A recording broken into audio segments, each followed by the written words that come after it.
ଆତ୍ମାରେ ଜ୍ଞାନ ପ୍ରକାଶଇ ତ୍ରିତାପ ମାନ କ୍ଷୟ ପାଇ ବ୍ୟାଧି ଉପଜେ ଯାର ଭୋଗେ ସେ ଦ୍ରବ୍ୟେ ଚିକିତ୍ସାନ ଲଭେ ଏଣୁ ଗୋବିନ୍ଦ ରସ ତେଜି ଯେବେ ବିଷୟ ରସେ ମଜି।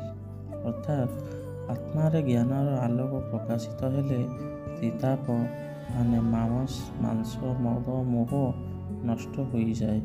ଯଦି ମନୁଷ୍ୟ ଭୌତିକ ବସ୍ତୁରେ ବ୍ୟସ୍ତ ରହି ନିଜ ଭୋଗରେ ମଜ ହୁଏ ତେବେ ସେ ଚିକିତ୍ସା ଓ ମନ ସାନ୍ତ୍ୱନା ପାଇପାରେ ନାହିଁ।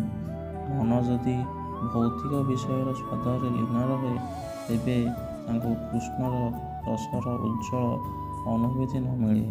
ତେଣୁ ଆତ୍ମାର ଜ୍ଞାନ ଓ ଭକ୍ତି ସହିତ ମନକୁ ସଫଳ ଭାବରେ ଗୋବିନ୍ଦ ରସରେ ଲୀନ କରାଯିବା ଆବଶ୍ୟକ।